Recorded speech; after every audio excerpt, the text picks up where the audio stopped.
Hey, welcome to your U.S. History course. My name is Sean Kennedy. I'm going to be your instructor for the semester in fall 2014 in this mini-mester beginning October 20th, which is today.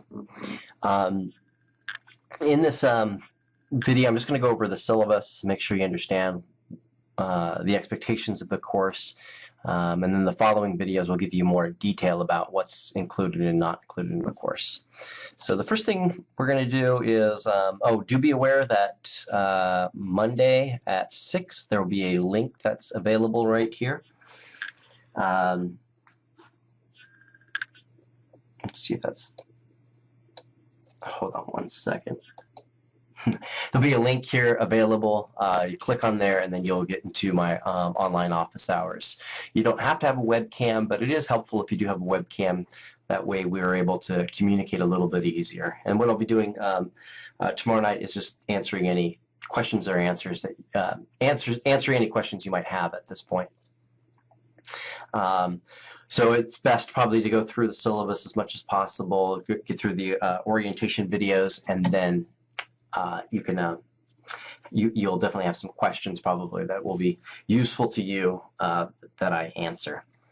Okay, so what we want to do is you can click the syllabus here, or you can go into the start here, online orientation. The syllabus is also located there. It's actually not, so let's just go here. Okay.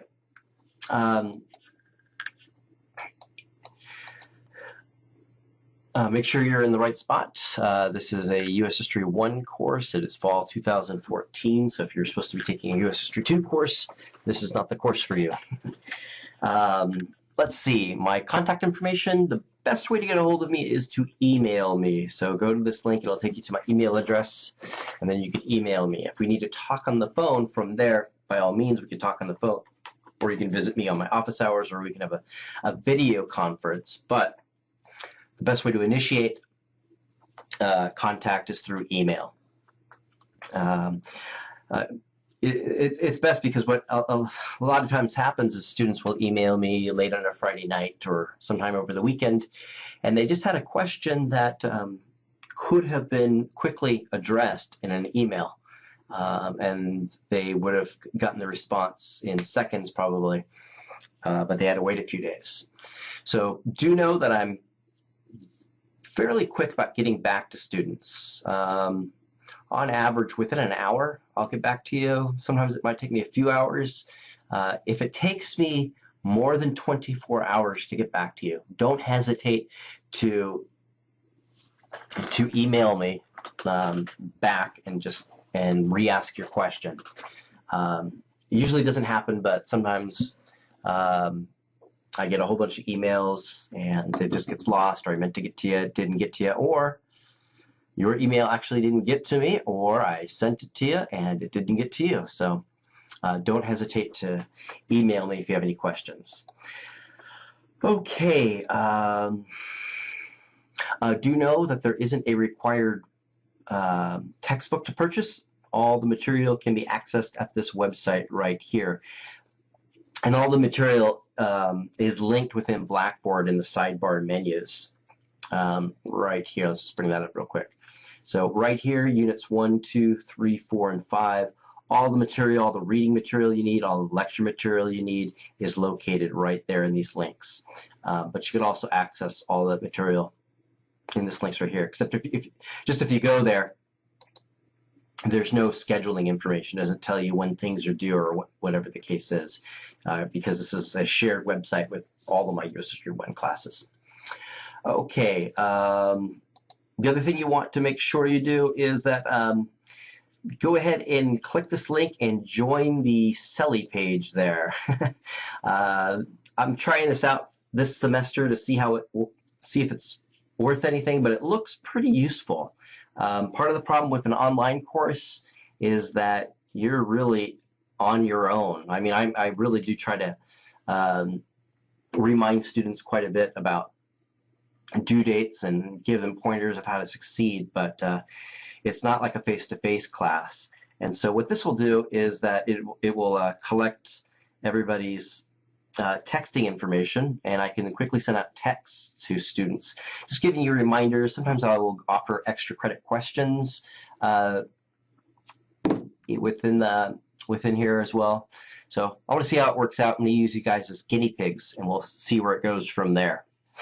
Lockdown browser. If you haven't done this already, download this software. The only way you can take the weekly exams in this course or the unit exams is through Lockdown browser. If you're unfamiliar with what Lockdown browser is, perfectly understandable.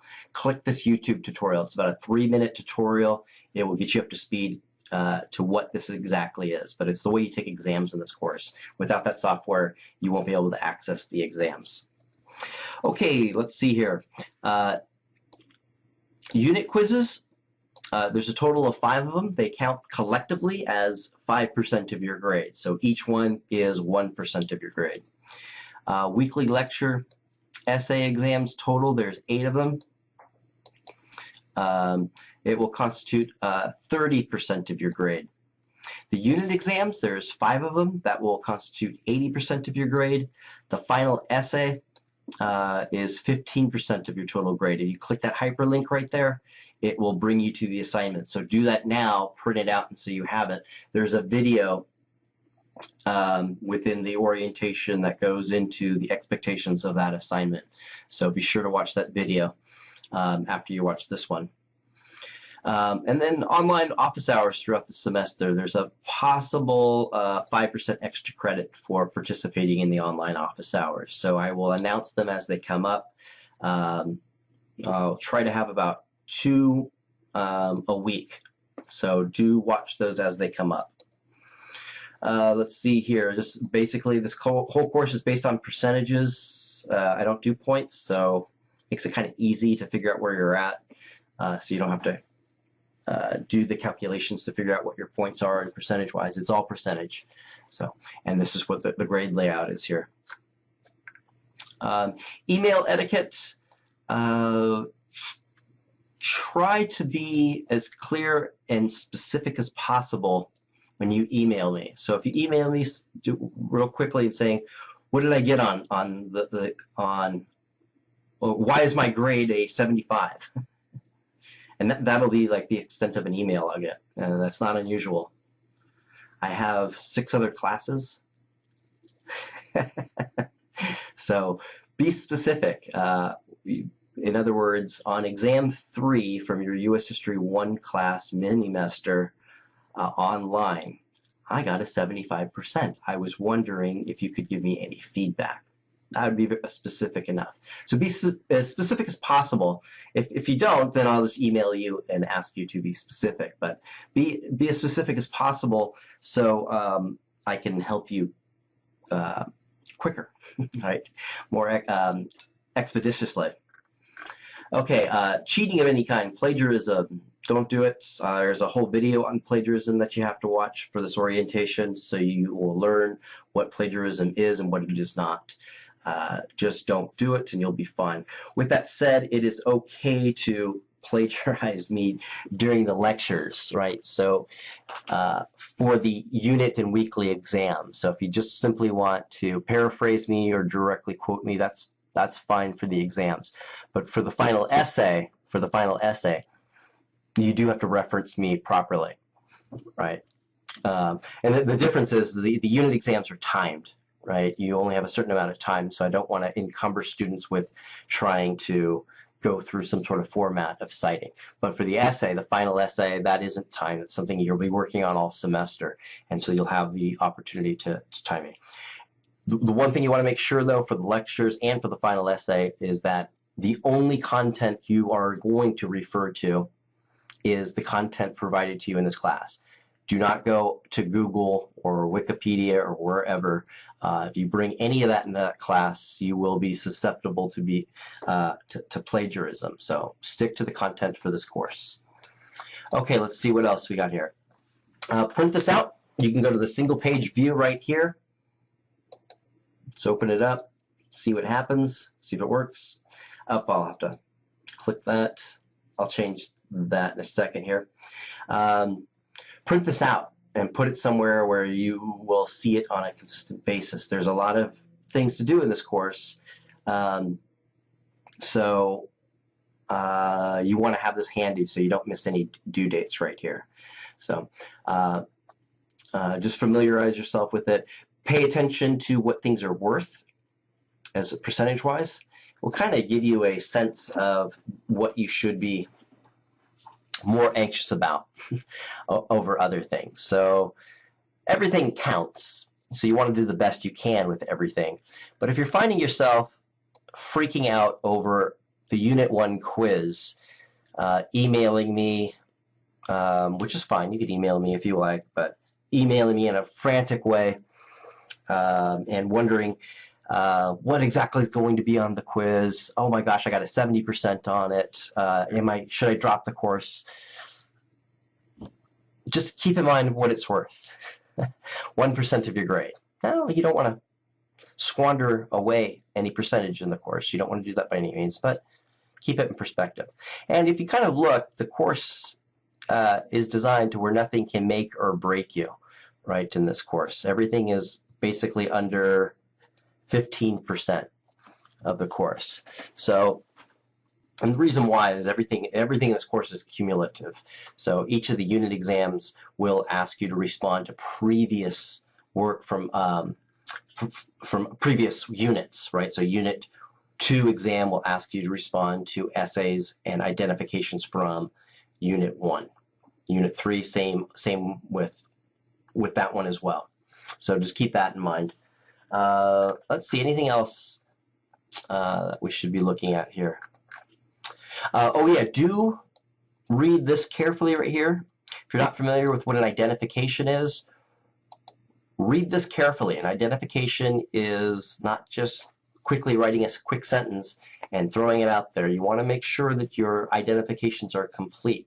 So as you go through the material, you want to write down the identifications very clearly. You can get a list of the identifications in every study guide. You'll find the study guide at the top of each unit. If you go here, check it out. Right there, the study guide. You click that, and that will give you a list of identifications, right? And so be very, very clear on what the identifications are. Go through the guidelines here and stick to them as close as possible, right? So you do want to be striving to write at least 5 to 6 sentences a piece for each identification, basically for each of these terms here, if not more, right? So have this list with you, each study guide with you as you're going through the material, and when you come across information that helps you respond to it, then you can quickly just jot that down. Okay, what else do we have here? Let's go back. Oops. Okay, and then do carefully read through this. It gives you very specific instructions on how to write the essays associated with each lecture, 5 to 8 paragraph essays. So go through that. There's also a video that explains all of this as well in the orientation. I would print this out and have this handy so you can understand what's going to be, what each quiz is going to have in it, which each weekly exam is going to have in it, and which each unit exam is going to have in it, as far as what kind of questions, what will be covered, and all of that. So the more you are familiar with that process, the more relaxed you can be with this course. Do go through this, right? You can make up points. You can't, like if you miss a deadline, you can't make it up. I won't open things back up again. But read through this very carefully, and it will tell you that if you happen to miss a quiz, I mean not a quiz, a weekly exam, you can't make up quizzes for anything. So make sure you get to those before the due date. But for the weekly exams and the unit exams, you can make up points. And I'll just let you go through this, and if you have any questions, let me know. But real important to understand that you can improve upon yourself and learn more, and your grade will reflect that through the course. So if you happen not to do too well in Unit 1, keep in mind, because of the way this policy is stipulated here, you have redemption in this course, right? Other than that, do let me know if you have any questions or concerns. Email me, Don't hesitate to email me. You won't be bothering me. I always like it when I get emails from my students because I know that lets me know that they're engaged in the course and that they care about their own success. So if you care about your own success, I care about your success. Okay, that's all I have for now. I'm going to call it a day. It's late, actually, Sunday night. So I will see you guys virtually. Hopefully I see you, a lot of you, tomorrow in the Google Hangout. I think I'll hold more office hours on Thursday as well. Okay, take care.